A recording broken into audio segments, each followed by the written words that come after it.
पास आया और भगवान को सोया हुआ देखा। तब एकाग्रचित होकर उन्होंने भगवान विष्णु को जगाने के लिए उनके नेत्रों में निवास करने वाली योग निद्रा का स्तवन आरंभ किया, जो इस विश्व की अधीश्वरी, जगत को धारण करने वाली, संसार का पालन और संहार करने वाली तथा तेजः स्वरूप भगवान विष्णु की अनुपम शक्ति हैं। उन्हीं भगवती निद्रा देवी की भगवान ब्रह्मा स्तुति करने लगे।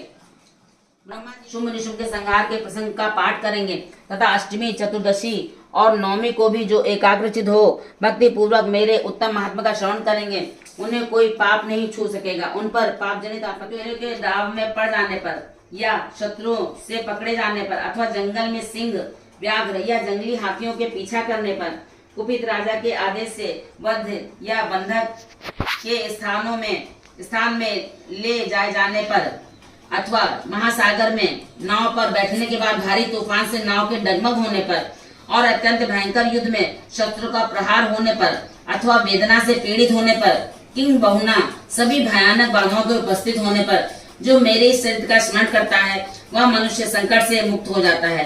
मेरे प्रभाव से सिंह आदि हिंसक जंतु नष्ट हो जाते हैं तथा लुटेरे और शत्रु भी मेरे चरित्र का स्मरण करने वाले पुरुष से दूर भागते हैं। ऋषि कहते हैं, यूं कहकर प्रचंड पराक्रम वाली भगवती चंडिका सब देवताओं को देखते देखते वही अंतर ध्यान हो गई।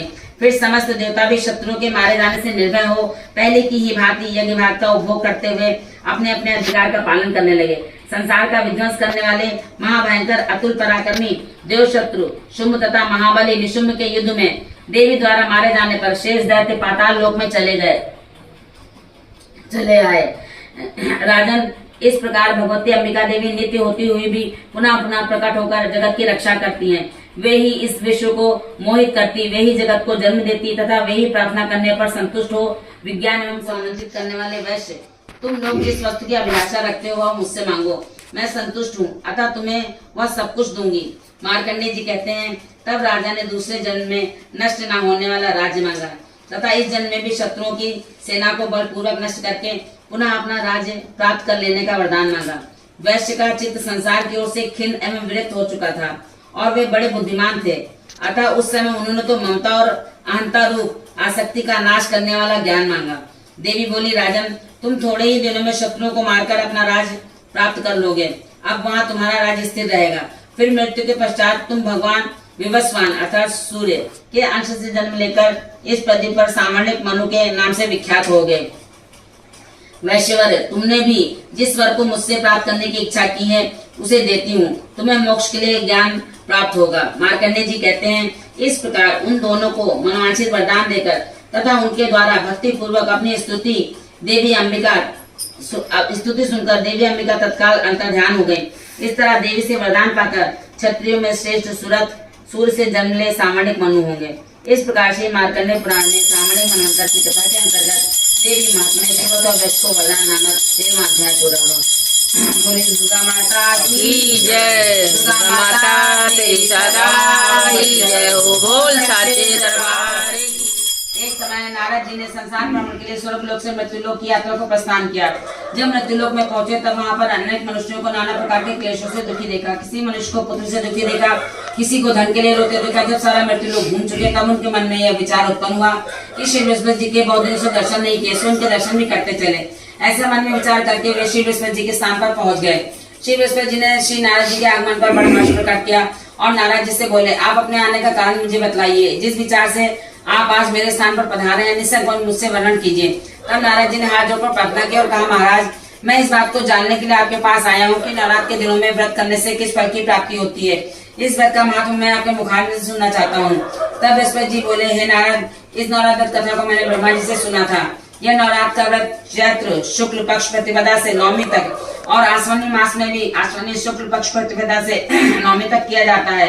यह नवरात्र संसार की दुर्लभ से दुर्लभ वस्तु प्राप्त कराता है।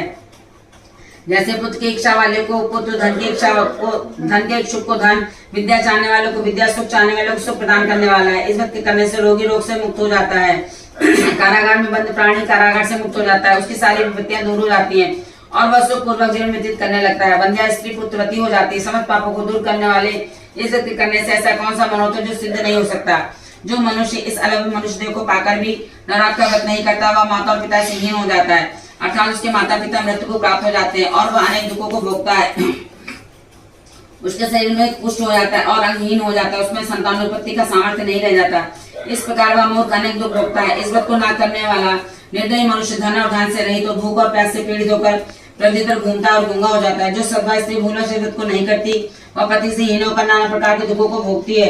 नवरात्रि में यदि व्रत करने वाला मनुष्य सारे दिन का उपवास न कर सके तो एक समय भोजन करे और उस दिन बांधों से नवव्रत की कथा श्रवण करे। ब्रह्मा जी बोले, हे बृहस्पति, जिसने पहले इस महाव्रत को किया था उसका पवित्र मनोहर इतिहास में तुम्हें सुनाता हूँ, सावधान होकर सुनो। इस प्रकार ब्रह्मा जी का वचन सुनकर बृहस्पति जी बोले, हे ब्रह्मा जी, मनुष्य का कल्याण करने वाले इस व्रत के इतिहास को कहो, मैं सावधान होकर सुन रहा हूँ। आपके शरण आए, मुझ पर कृपा करो। ब्रह्मा जी बोले, पीठर नाम के मनोहर नगर में अनाथ नाम का एक ब्राह्मण रहता था। वह भगवती दुर्गा का भक्त था। उसके संपूर्ण सद्गुणों से युक्त मानो ब्रह्मा की सबसे पहली रचना हो ऐसी 18 गुण वाली सुमति नाम की एक अत्यंत सुंदर पुत्री पैदा हुई। वह कन्या सुमति अपने पिता के घर बालपन में अपनी सहेलियों के साथ क्रीड़ा करते इस प्रकार बढ़ने लगी जैसे शुक्ल पक्ष में चंद्रकला बढ़ती है। उसके पिता प्रतिदिन जब दुर्गा जी की पूजा और होम किया करते थे उस समय वह भी नियम से वहां उपस्थित होती थी। एक दिन वह सुमति अपनी सखी के साथ खेलने लग गई और भगवती के पूजन में उपस्थित नहीं हुई। उसके पिता को पुत्री की ऐसी सावधानी देखकर बड़ा क्रोध आया और पुत्री से कहने लगा, हे दुष्ट पुत्री, आज प्रमादवश तूने भगवती दुर्गा का पूजन नहीं किया है, इस कारण मैं किसी कुष्ठी और दलित के साथ तेरा विवाह करूंगा। इस प्रकार कुपित पिता का वचन सुनकर सुमति को बड़ा दुख हुआ। वो पिता से कहने लगी कि हे पिताजी, मैं आपकी कन्या हूँ, मैं सब तरह से आपके अधीन हूँ, जैसे आपकी इच्छा हो वैसा ही करो। कुष्ठी अथवा दरिद्री किसी के साथ जैसी तुम्हारी इच्छा हो मेरा विवाह कर सकते हो, पर होगा वही जो मेरे भाग में लिखा है। मनुष्य न जाने कितने मनोरथ चिंतन करता है, परंतु होता वही है जो भाग में विधाता ने लिखा है। जो मनुष्य जैसा कार्य करता है उसको फल भी उसी कर्म के अनुसार मिलता है, क्योंकि कर्म करना मनुष्य के अधीन है, पर उसका फल दैव के अधीन है। जैसे अग्नि में तनानी पड़ने पर वह उसको अधिक प्रदीप्त कर देते हैं, उसी तरह अपनी कन्या के ऐसे निर्भयता से के वचन सुनकर उस ब्राह्मण को अधिक क्रोध आया। तब उसने अपनी कन्या का पुष्टि के साथ विवाह कर दिया और अत्यंत क्रोध होकर कहने लगा कि जाओ जाओ जल्दी जाओ और अपने कर्म का फल भोगो, देखें केवल भाग्य के भरोसे रहकर क्या करती है। इस प्रकार से कहे हुए पिता की कटु वचनों को सुनकर वह मन में विचार करने लगी, क्या हो मेरा बड़ा दुर्भाग्य है जिससे मुझे ऐसा पति मिला। इस तरह अपने दुख का विचार करती हुई सुमति अपने पति के साथ वन में चली गई और भयावन ने कुछ कंटक युक्त उस स्थान पर उन्होंने रात बड़े कष्ट से व्यतीत की। उस गरीब बालिका की ऐसी दशा देखकर भगवती दुर्गा पूर्व जन्म के पुण्य के प्रभाव से प्रकट होकर सुमति से कहने लगी, हे दिन ब्राह्मणी, मैं तुझ पर प्रसन्न हूँ, तुम जो चाहो वरदान मांग सकती हो, मैं प्रसन्न होकर वांछित फल को देने वाली हूँ। इस प्रकार भगवती दुर्गा का वचन सुनकर ब्राह्मणी कहने लगी कि आप कौन है जो मुझ पर प्रसन्न हुई हो, वह सब मुझसे कहो। और देवी कहने लगी कि मैं आदि शक्ति हूँ और मैं ही ब्रह्म विद्या और सरस्वती हूँ। मैं प्रसन्न होने पर प्राणी को दुख दूर कर उनको सुख प्रदान करती हूँ। हे ब्राह्मणी, मैं तुझ पर तेरे पूर्व जन्म के बाद की स्त्री थी और अति पतिव्रता थी। एक दिन तेरे पति निषाद ने चोरी की। चोरी करने के कारण तुम दोनों को सिपाहियों ने पकड़ लिया और ले जाकर कारागार में बंद कर दिया। उन लोगों ने तुझको और तेरे पति को भोजन भी नहीं दिया। इस प्रकार नवरात्र के दिनों में तुमने ना तो कुछ खाया और ना ही जल पिया, इसलिए 9 दिन तक नवरात्र का व्रत हो गया। हे ब्राह्मणी, उन दिनों में जो व्रत हुआ उस व्रत के प्रभाव से प्रसन्न होकर मैं तुम्हें वांछित वर दे रही हूँ, तुम्हारी जो इच्छा हो सो मांगो। इस प्रकार दुर्गा जी के कहे वचन को सुनकर ब्राह्मणी बोली कि यदि आप मुझ पर प्रसन्न तो हे माता दुर्गे, मैं आपको प्रणाम करती हूँ, कृपा कर मेरे पति के कुष्ठ रोग को दूर करो। देवी कहने लगी कि उन दिनों में जो व्रत किया था उस व्रत के एक दिन का पुण्य अपने पति का कुष्ठ रोग दूर होने के लिए मुझे अर्पण करो। उसके प्रभाव से तेरा पति कुष्ठ से रहित और स्वर्ण सदृश कांति युक्त शरीर वाला हो जाएगा। ब्रह्मा जी बोले कि इस प्रकार देवी के वचन सुनकर वह ब्राह्मणी बहुत प्रसन्न हुई और पति को निरोग करने की इच्छा से ठीक है ऐसे बोली। तब उसके पति का शरीर भगवती दुर्गा की कृपा से कुष्ठ रहित होकर अति कांति युक्त हो गया, जिसकी कांति के सामने चंद्रमा की कांति भी क्षीण हो जाती थी। वह ब्राह्मणी पति की मनोहर देह को देखकर देवी को अति पराक्रम वाली समझकर स्तुति करने लगी कि हे दुर्गे, आप दुर्गत को दूर करने वाली, रोगी मनुष्य को निरोग करने वाली, प्रसन्न होने पर वांछित वस्तु को देने वाली और दुष्ट मनुष्य का नाश करने वाली हो। आप ही सारे जगत की माता और पिता हो। हे अम्बे, मुझ अपराध रहित अबला को मेरे पिता ने पुष्टि मनुष्य के साथ विवाह कर मुझे घर से निकाल दिया। उनके द्वारा निकाली हुई मैं पृथ्वी पर आरक्षित घूम रही हूँ। आपने मेरा इस आपत्ति रूपी सम से उद्धार किया है। हे देवी, मैं आपको प्रणाम करती हूँ, मुझ दिन की रक्षा करो। ब्रह्मा जी बोले, हे बृहस्पति, इस प्रकार उस सुमति मन से देवी की बहुत स्तुति की। उसकी कीर्ति सुनकर देवी को बहुत संतोष हुआ और वह ब्राह्मणी से बोली, हे ब्राह्मणी, तेरे उदारक नाम का अति बुद्धिमान, धनवान, कीर्तिवान और जितेंद्र पुत्र शीघ्र ही होगा। ऐसा कहकर वह देवी उस ब्राह्मणी से फिर कहने लगी, हे ब्राह्मणी, और जो कुछ भी तेरी इच्छा हो वांछित वस्तु मांग सकती हो। ऐसा भगवती दुर्गा का वचन सुन सुमति बोली, हे भगवती दुर्गे, अगर आप मेरे ऊपर प्रसन्न हैं तो कृपा करके मुझे नवरात्र व्रत विधि बतलाइए। हे दयामयी, जिस विधि से नवरात्र व्रत करने से आप प्रसन्न होती हैं, उस विधि एवं उसके फल को मेरे लिए विस्तार से वर्णन करें। इस प्रकार ब्राह्मणी के कहे वचन को सुनकर भगवती दुर्गा बोली, हे ब्राह्मणी, मैं तुम्हें संपूर्ण पापों को दूर करने वाली नवरात्र व्रत विधि को बतलाती हूँ, जिसके सुनने मात्र से अनेक पापों से छूटकर मोक्ष की प्राप्ति हो जाती है। चैत्र मास अथवा आश्विनी मास के शुक्ल पक्ष की प्रतिपदा से 9 दिन तक विधि पूर्वक व्रत करें। यदि दिन भर का व्रत न कर सके तो एक समय भोजन करें। किसी विद्वान ब्राह्मण से पूछकर घट स्थापन करें और वाटिका बनाकर उसको पिंधन जल से सींचे। महाकाली, महालक्ष्मी और महासरस्वती इनकी मूर्तियां बनाकर उनकी नीति विधि सहित पूजा करें और पुष्पों से विधि पूर्वक अर्घ्य दें। बिजौरों के फूल से अर्घ्य देने से रूप की प्राप्ति होती है। जायफल से कीर्ति और दाग से कार्य की सिद्धि होती है। आंवले से सुख व केले से भूषण की प्राप्ति होती है। इस प्रकार फलों से अर्घ्य देकर यथाविधि हवन करें। खांड, घी, गेहूं, शहद, खीर, जौ, तिल, बिल्व, नारियल, दाख और कदम इनसे हवन करें। गेहूं द्वारा हवन करने से लक्ष्मी की प्राप्ति होती है। खीर से मोक्ष, चंपा के पुष्पों से धन व पत्तों से तेज और सुख की प्राप्ति होती है।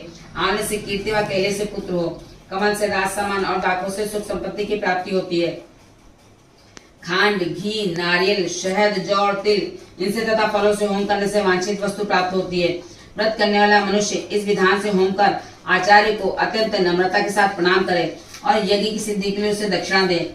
इस महाव्रत को पहले बताए विधि के अनुसार जो कोई करता है उसके सब मनोरथ सिद्ध हो जाते हैं, इसमें तनिक भी संशय नहीं है। इन 9 दिनों में जो कुछ दान आदि दिया जाता है उसका करोड़ों गुना फल मिलता है। हे ब्राह्मणी, इस संपूर्ण कामनाओं को पूर्ण करने वाले उत्तम व्रत को तीर्थ, मंदिर अथवा घर में ही विधि के अनुसार करें। ब्रह्मा जी बोले, हे बृहस्पति, इस प्रकार ब्राह्मणी को व्रत की विधि और फल बतलाकर भगवती दुर्गा का ध्यान हो गई। जो पुरुष या स्त्री इस व्रत को भक्ति पूर्वक करता है वह इस लोक में सुख पाकर अंत में दुर्लभ मोक्ष को प्राप्त होता है। हे बृहस्पति, इस दुर्लभ व्रत का महत्व मैंने तुम्हारे लिए बतलाया है। ब्रह्मा जी के ऐसे वचन सुनकर बृहस्पति जी आनंद के कारण रोमांचित हो गए और ब्रह्मा जी से कहने लगे कि हे ब्राह्मण, आपने मुझ पर अति कृपा की जो अमृत के समान इस नवरात्र व्रत का महत्व सुनाया। हे प्रभु, आपके बिना और कौन इस महत्व को सुना सकता है। ब्रह्मा जी बोले, तुमने सब प्राणियों का हित करने वाले इस अलौकिक व्रत को पूछा है, इसलिए तुम धन्य हो।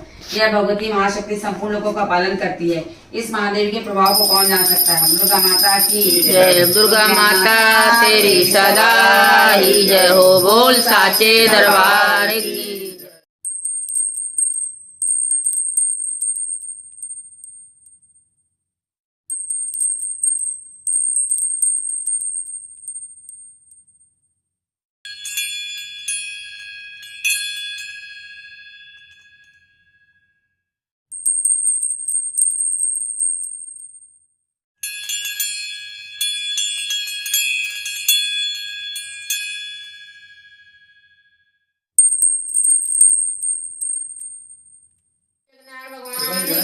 जय। दक्षिणा माता की जय। अथवा दो दिखा दिया। हाँ ठीक है, अथवा दो। रुको, अब रखो। भक्ति करो। ओम श्री गणेशाय नमः स्वाहा। माता शैलपुत्री नमः स्वाहा। माता ब्रह्मचारिणी नमः स्वाहा। माता कुष्मांडा माता चंद्रघंटाय नमः स्वाहा। माता कुष्मांडाय नमः स्वाहा। माता स्कंद माताय नमः स्वाहा। माता कात्यायनी नमः स्वाहा। माता कालरात्रि नमः स्वाहा। माता महागौरी नमः स्वाहा। माता सिद्धिदात्री नमः स्वाहा। ओम त्र्यंबकम यजामहे सुगंधि पुष्टिवर्धनम उर्वारुकम वंदनामि मोक्षीयमामृताय नमः स्वाहा। ब्रह्मा मुरारी त्रिपुरांतकारी भानु शशि भूमिका बुध चक्र चक्षु संध्या चक्र सर्वग्रह शांति भवन्तु स्वाहा। ओम रामाय रामचंद्राय रामभद्राय रघुनाथाय नाथाय सीताय पते नमः स्वाहा। स्वाहा। जयंती मंगला काली भद्रकाली काली दुर्गा क्षमा शिवा काली सोहा सुधा नमोस्तुते नमः स्वाहा। ओम साध्वी नमः स्वाहा। ओम भवप्रीता नमः स्वाहा। ओम भवानी नमः स्वाहा। ओम भवमोचिनी नमः स्वाहा। ओम आर्या नमः स्वाहा। ओम दुर्गा नमः स्वाहा। ओम जया नमः स्वाहा। ओम आद्याय नमाय स्वाहा ओम त्रिनेत्रा नमाय स्वाहा ओम शूलधारणी नमाय स्वाहा ओम पिनाकधारणी नमाय स्वाहा ओम चित्रा नमाय स्वाहा ओम चंडघंटा नमाय स्वाहा ओम महातपा नमाय स्वाहा ओम मन नमाय स्वाहा ओम बुद्धि नमाय स्वाहा ओम अहंकाराय नमाय स्वाहा ओम चित्तरूपा नमाय स्वाहा ओम चिता नमाय स्वाहा ओम चिति नमाय स्वाहा नमाय स्वाहा ओम सत्ता नमाय स्वाहा ओम सत्यानंद स्वरूपिणी नमाय स्वाहा ओम अनंता नमाय स्वाहा ओम भावनी नमाय स्वाहा ओम भाव्या नमाय स्वाहा ओम भव्या नमाय स्वाहा ओम अभव्या नमाय स्वाहा ओम सदागति नमाय स्वाहा ओम सांभवी नमाय स्वाहा ओम देव माता नमाय स्वाहा ओम चिंता नमाय स्वाहा ओम रत्न प्रिया नमाय स्वाहा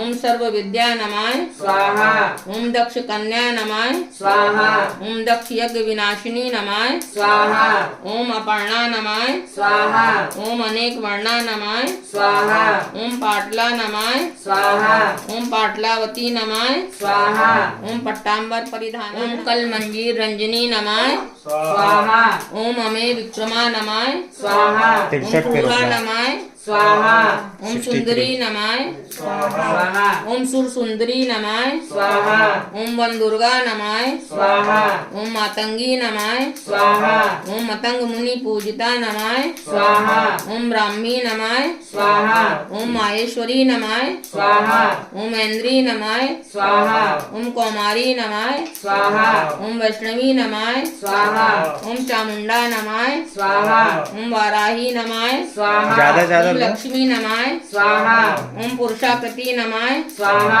ओम विमला नमाय स्वाहा ओम उत्कर्षणी नमाय स्वाहा ओम ज्ञाना नमाय स्वाहा ओम क्रिया नमाय स्वाहा ओम बुद्धिदा नमाय ओम बहुला नमाय ओम बहुल प्रेमा नमाय ओम सर्व वाहन वाहना नमाय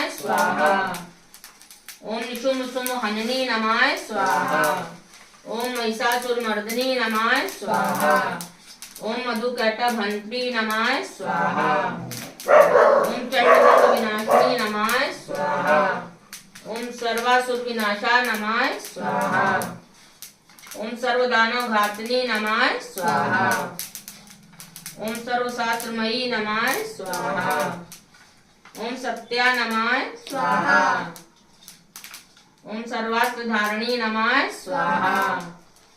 ओम अनेक शस्त्र हस्ता नमाय ओम अनेकास्त्र धारणी नमाय ओम कुमारी नमाय ओम एक कन्या नमाय ओम कैशोरी नमाय ओम युक्ति नमाय ओम यति नमाय ओम अप्रौढ़ा नमाय बेटा हाथ रोक के थोड़ा धीरे धीरे, पूर्ण आहुति में भी चाहिए होगा ना। ओम प्रौढ़ा नमाय स्वाहा ओम वृद्ध माता नमाय स्वाहा ओम बल प्रदा नमाय स्वाहा ओम महोदरी नमाय स्वाहा ओम मुक्त केशी नमाय स्वाहा ओम घोर रूपा नमाय स्वाहा ओम महाबला नमाय स्वाहा ओम अग्नि ज्वाला नमाय स्वाहा ओम रौद्रमुखी नमाय स्वाहा ओम कालरात्रि नमाय स्वाहा ओम तपस्विनी नमाय स्वाहा ओम नारायणी नमाय स्वाहा ओम भद्रकाली नमाय स्वाहा ओम विष्णु माया नमाय स्वाहा ओम जलोदरी नमाय स्वाहा ओम शिवदूती नमाय स्वाहा ओम कराली नमाय स्वाहा ओम अनंता नमाय स्वाहा ओम परमेश्वरी नमाय स्वाहा ओम कात्यायनी नमाय स्वाहा ओम सावित्री नमाय स्वाहा ओम प्रत्यक्षा नमाय स्वाहा वही है बात, ओम वो तो अपनी ब्रह्मवादिनी गाड़ी के नमाय बात है। स्वाहा पूर्णमदस्य पूर्णस्य पूर्णमादाय पूर्णमेवावशिष्यते स्वाहा हाथ लगा रहे बेटे पापा। अरे स्वामी, हम ना बोलो यज्ञनारायण भगवान की जय। माता की जय, जगदम्बा की जय। ओम जय अम्बे गौरी मैया जय श्यामा गौरी, तुमको नित्य दिन ध्यावत मैया जी को सदा मनावत हरि ब्रह्मा शिवरी। ओम जय अम्बे गौरी मांग सिंदूर विराजत टीको मृग मद को मैया टीको मृग मद को, उज्ज्वल से दो नैना निर्मल से दो नैना चंद्र बदन दीपो। ओम जय अम्बे गौरी कनक समान कलेवर रत्नांबर राजे, मैया रत्नांबर राजे। रक्त पुष्प गलमाला, रक्त पुष्प गलमाला चंदन पर ताजे। ओम जय अम्बे गौरी वाहन राजत खड़ग खपर भारी, मैया खड़ग खपर भारी। सुर नर मुनि जन सेवक, सुर नर मुनि जन सेवक तिनके दुख हारी।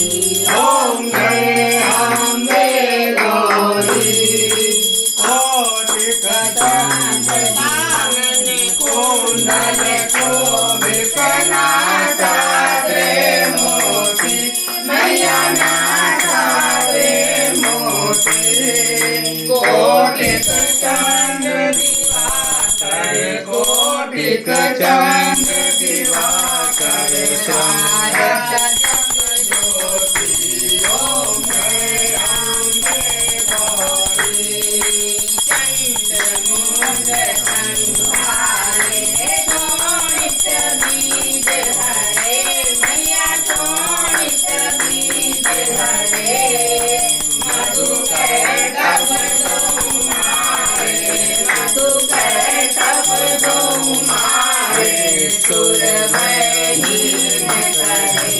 ओम जय अम्बे गौरी शोभनि शोभ विहारे, महिषासुर घाती, मैया महिषासुर घाती। धूम्र विलोचन नैना, मधुर विलोचन नैना निज दिन मदमाती। ओम जय अम्बे गौरी 64 योगिन गावत नृत्य करत भैरो, मैया नृत्य करत भैरो। भारत ताल मृदंगा, भारत ढोल मृदंगा और भारत डमरू। ओम जय अम्बे गौरी ब्रह्मांडे रुद्राणी कुंभ कमला रानी, मैया कुंभ कमला रानी। नागम निगम बखारी, बखारी तुम शिव पटरानी। ओम जय अम्बे गौरी पूजा चार रखितो विटर मुराधारी, मैया हर मुराधारी। मन वांछित बल पावत, मन इच्छा बल पावत, सेवक नर नारी। ओम जय अम्बे गौरी कंचन थाल विराजत अगर कपूर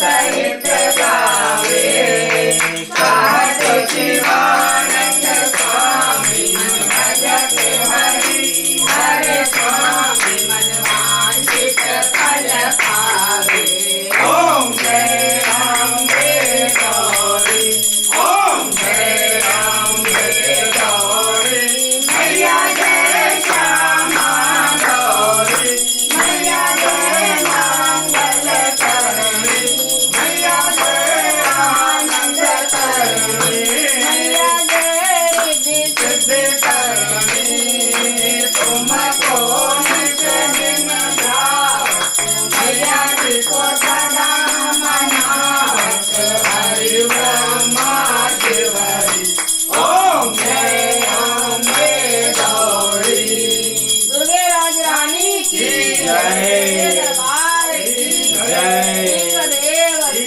जय सत्य की जय बोल सत्या जोता वाली माता